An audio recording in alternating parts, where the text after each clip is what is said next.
இந்த இடத்துல நம்ம தெரிந்து கொள்ள வேண்டிய விஷயம், அல்லாஹு தாலா நம்மளை சோதிக்கிறானா?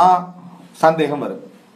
நம்ம பேசிட்டு போறது சோதிக்கிறானா அல்லது அல்லாஹ் தண்டிக்கிறானா?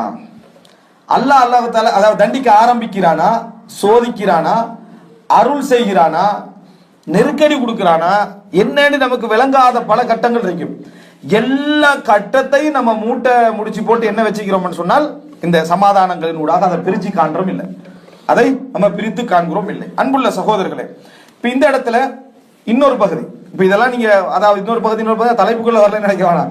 தலைப்பு கடைசியில் கொஞ்சம் தான். இதுல உள்ள முன்னுரைகளை நீங்க புரிஞ்சுக்கணும். வசனத்தை சொன்னோன்னு உங்களுக்கு பளிச்சுன்னு வழங்க, குர்ஆன் இதைத்தான் சொல்லுது அப்படின்னு, இதைத்தான் குர்ஆன் சொல்லுது அப்படின்னு. ஷஹ்வத், குர்ஆன் கையாளக்கூடிய முக்கியமான வார்த்தையில் உண்டு ஷஹ்வத். ஷஹ்வத் என்ற ஆசை, இச்சை. ஹவாண்டா மனோ இச்சைன்னு படிச்சுக்கிறோமே. ஷஹ்வத் என்ற ஆசை.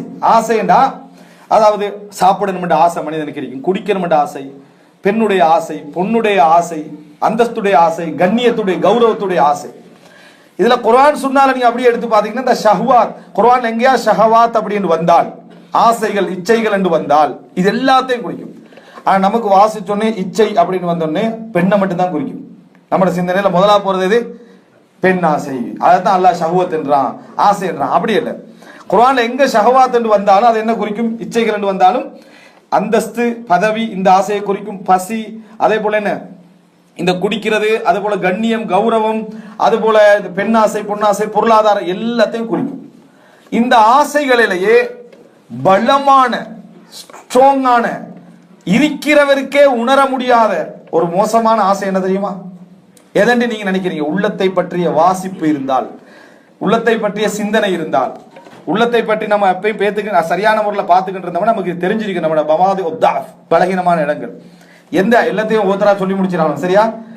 எந்த ஆசை பலமான ஆசை என்று குர்ஆன் சொன்னாலும் சொல்லுது. இப்ப நான் சொன்ன பட்டியல சொல்லுங்க. என்ன? பெண் ஆசை, அடுத்தது பொன்னாசை, அடுத்தது அந்தஸ்து கௌரவம், அடுத்தது பொருளாதாரம், அடுத்தது பசி தாகம். இப்ப அவர் பொருளாதாரம், ஒரு அந்தஸ்து, பாரக்கல்லாஹு ஃபீக்கும், அந்தஸ்து இருக்குது. இதுதான் குர்ஆன் சொல்லக்கூடிய ஆசைகளிலேயே மிக மோசமான ஆசையாக குர்ஆன் சொல்லுது. மனிதன் பொருளாதாரத்தை கூட சில இடங்களை விட்டுருவான் அந்தஸ்துக்காக. விளங்கிட்டா? அந்தஸ்துக்காக இந்த இடத்துல நம்ம இதை வாங்கினோம்னா நம்மளோட கண்ணியம் கௌரவம் போயிரும்னு விட்டுருவான். ஆனா அதுக்காக வேண்டி கண்ணியம் கௌரவத்தை விட மாட்டான். விடுறதுக்குன்னு சில இடம் வச்சிருப்பான். எல்லா இடத்துலையும் கண்ணியம் என்ற பகுதிக்கு ஒரு இடம் இருக்கு. பொருளாதாரம் ஒரு இடத்துல எடுப்பான், விடுவான், அப்படி எல்லாம் போயிட்டு இருக்கும். ஆனா இந்த கண்ணியம் என்ற பகுதி இருக்குது, அது எந்த இடத்துலயும் விட மாட்டான். ஒரு வீடு தீப்பிடிச்சு எரிஞ்சிட்டு ஒருத்தன் இறந்துட்டான். என்ன காரணம்னா அவன் நிர்வாணமா இருந்திக்கிறான். அவனுக்கு ட்ரெஸ் கிடைக்கல, அவனால வெளியே ஓடி வர்றதுக்கு என்னது முடியல. அந்த மானம் கௌரவம் என்ற பகுதி இருக்குதானே, மனிதனால என்ன செய்ய முடியாது, விட்டு கொடுக்க முடியாத ஒரு பகுதி. இதனுடைய உச்சகட்டம் அது அந்தஸ்து இருக்கிறது என்றது ஒரு மார்க்கத்தில் பிழையான அம்சம் இல்லை, ஆசை அது. ஆனால் இந்த ஆசை என்றது என்ன செய்யும்? தவறான இடத்துல அப்படி ஊண்டி பிடிச்சுக்கணும். மனிதனால் உணர முடியாத ஆசை என்ன சொல்லுங்க? அந்தஸ்து தான். உணர முடியாத ஆசைன்னா சிலர் உலகத்துல பற்றின்மையோடு இருப்பாங்க, ஆனா அந்தஸ்து அந்த பொருளாதாரத்துல பற்றின்மையோடு இருப்பாங்க. எனக்கு பொருளாதாரமான ஓல அவுட்ல வாழ்ந்துகள், அங்க வாழ்ந்துகள், இங்க வாழ்ந்து, அதையே ரூட்டா பயன்படுத்தி தலைவர் ஆயிடுவான். எது எந்த ஆசைக்கு போயிடுவான்? தலைமை பதவி போயிடுவான். அவர் எப்படி வாழ்ந்தார் தெரியுமா? ஓலை குச்சியில வாழ்ந்தார், ஒத்த எழுதிப்பான், சரி இதான் நல்ல வழி என்று அதிலே படிய வச்சு ஏறிடுறது. எப்படி அந்த ஏழ்மையில இருக்கிறத, அதுல வறுமையில இருக்கிறத ஒரு ரூட்டா வச்சு தனது பதவி ஆசைய அதை வச்சுக்கொள்வான். இதனாலதான் நிறைய பேரை பார்க்கலாம், அந்தஸ்து என்றதை அடைகிறதுக்கு பொருளாதார பணிவத்தை காட்டுவான். அவர் அதை எடுக்கல, அவர் இதை வாங்கல, அதனால அவர் அமைச்சராக இருந்து 100 ரூபா தான் வாங்கினார் அப்படின்னு பப்ளிக்கா வணங்கிட்டா. அப்படி அப்படின்னு இந்த பொருளாதாரத்தை ஒரு பற்றில்லாம இருக்கிறதையே ஒரு ரூட்டா பயன்படுத்துவான். இதுக்கு சீட்ல உட்கார்றது, அந்தஸ்துக்கு கௌரவத்துக்கு பயன்படுத்துவான். இந்த பொருளாதார இந்த அந்தஸ்து என்ற ஆசை இருக்குதானே, அது சில நேரங்கள்ல நம்மிடத்தில் இருப்பது நமக்கு வழங்காது. காரணம், நம்ம சமாதானம் செய்வோம். நம்ம தான் பொருளாதாரம் வானாண்டு வாழ்றோம், எதுவுமே இல்லைன்னு வாழ்றோம், தேவையில்லைன்னு வாழ்றோம். நமக்கு பதவி ஆசை இருக்குமா? இருக்கவே இருக்காது. அவரே என்ன செய்வாரு? அவருக்கு சொல்லிக் கொள்வார். இவர் நிறைய பேசக்கூடிய வாக்களை பார்க்கிறோம். எனக்கு இந்த தலைமைத்துவ பதவி என்ன செய்யாது, பிடிக்காது, அதனாலதான் நான் முன்னாலேயே போறதே இல்லை. நான் எந்த இடத்துக்கு போய் பேசிக்கிட்டே இருக்கிறத பார்த்தா நமக்கு ஒரு கவலை வரும். இவர் தலைவராகிட்டா நம்ம நிம்மதியா இருந்துடலாம். ஏன் தெரியுமா? இதை கேட்டு கேட்டு நம்மளால என்னது, இந்த சீதனம் வாங்காம இருந்து வைஃப்ட 20 வருஷமா நான் என்னது அவனை சீதனம் வாங்கி முடிச்சனா இல்ல அதை பாரு அப்படியே சொல்லி கேட்டிருப்பாங்களே அந்த குரூப் மாதிரி. இதுக்கு சீதனம் எடுத்து முடிக்கிறது என்னது நல்லது, அவ்வளவு வேதனைப்படுறது. நீ செஞ்ச கடமையை சொல்லி காட்டிடுறது கடமை, ஒரு சிறப்பே இல்லை. அதை சிறப்பா சொல்லி காட்டிக்கிறேன். நான் சீதனம் வாங்கி நான் 30 கல்யாணம் முடிச்சு 40 வருஷம் அப்பயே சொல்லிக்கிட்டு தான். இதை விட வாங்கி இருந்தா அவன் நிம்மதியா கௌரவமா கண்ணியமா என்ன செஞ்சிருப்பாங்க இருந்திருப்பாங்களோன்னு நினைக்கிற அளவுக்கு இந்த செயல்பாடுகள் என்ன செய்யும் இருக்கக்கூடிய நிலைமை நம்ம பார்க்கிறோம். இதே மாதிரியான ஒரு அம்சம் தான் இதை வைத்து நம்ம என்ன செய்யறது, இந்த மாதிரியான கண்ணியம் தெரியும். எனவே இஸ்ஸத் அல்லாஹ் தஆலா சொல்றான், இத்தகில்லாஹ் அவர்களுக்கு சொல்லப்பட்டால், அல்லாஹ்வை பயந்துங்கன்னு சொல்லப்பட்ட அகதத் உள்ள இஸ்ஸத்து பில் இஸ்ம், பாவத்தின் பெருமை அவனை பிடித்துக் கொள்கிறார். இஸ்ஸத் என்றது அந்த கண்ணியம், அந்த இடம், ஸ்டேட்டஸ், அது அவனை என்ன செஞ்சிருது பிடித்துக் கொள்கிறது என்று அல்லாஹ் தஆலா சொல்றான். அவனை பணிய விடாம இது என்ன செஞ்சிடும் பிடித்துக் கொள்கிறது அப்படி என்றான்.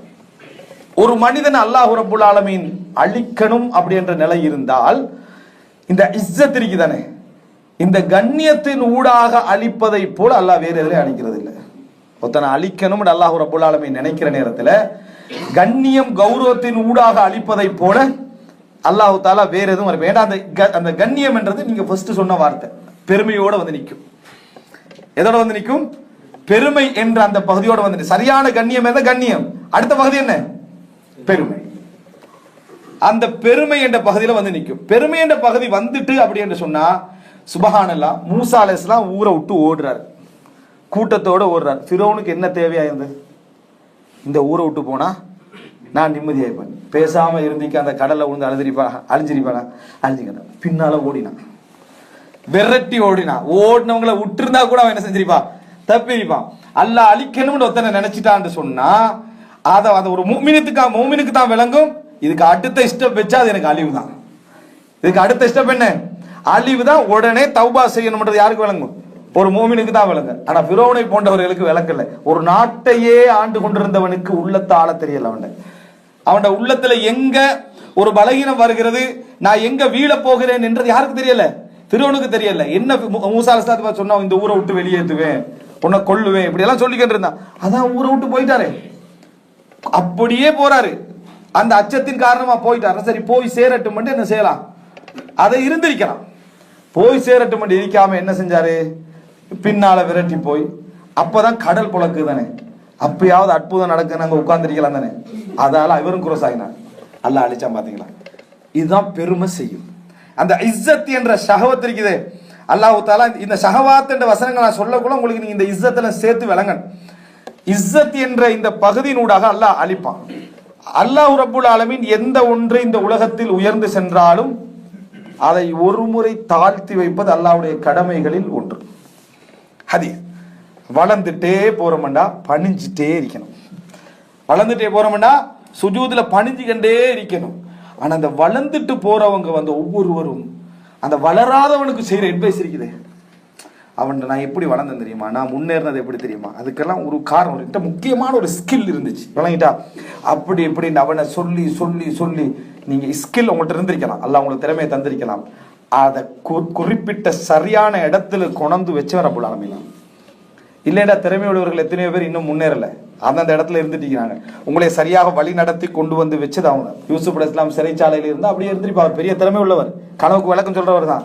அதுக்கு சிறைச்சாலையில் ஒருவரை கொண்டு வந்து வச்சு அவனுக்கு ஒரு கனவு காட்டி அந்த கனவுக்கு விளக்கத்தை யூசுப் அலைஹிஸ்ஸலாம் சொன்ன பின்னால் அவன் விடுதலையாகி மன்னருக்கு கனவை காட்ட வச்சு, இவன் இதை விட ஒரு விளக்கம் சொல்ற ஒருத்தர் சொல்ல வாண்டு மன்னருக்கு சொல்ல வச்சு யூசுப் அலைஹிஸ்ஸலாத்தை வெளியே எடுக்க வச்சது யாரு? ரப்பு. அமைச்சராக்கிறது ரப்பு. ரப்புடைய ரூட் ஒன்று இருக்குது. கனவுக்கு எனக்கு விளக்க சொல்ற திறமை இருக்குது என்றதை மட்டும் நம்ம பார்க்கிறோம். அதை உனக்கு இடத்துல கொண்டு போய் வச்சது யாரு? ரப்புல் ஆலமீன். உணர தெரியல நமக்கு. அல்லாஹ் ரப்புல் ஆலமீன் இந்த மாதிரியான அந்த இஸ்ஸத்துடைய வடிவத்துல அழிக்கிற முறை இருக்குதே, அது ஸ்ட்ராங்காக இருக்கும். அது என்ன செய்யும்? பலமாக இருக்கும். இப்போ உங்களுக்கு நான் நம்ம கண்ணியமா நம்ம கண்ணியமா இருக்கிறோம் நினைச்சா அப்ப அழிவு வரப்போகுதான்னு அர்த்தம் அல்ல. இந்த பகுதி நீங்க புரிஞ்சுக்கோங்க.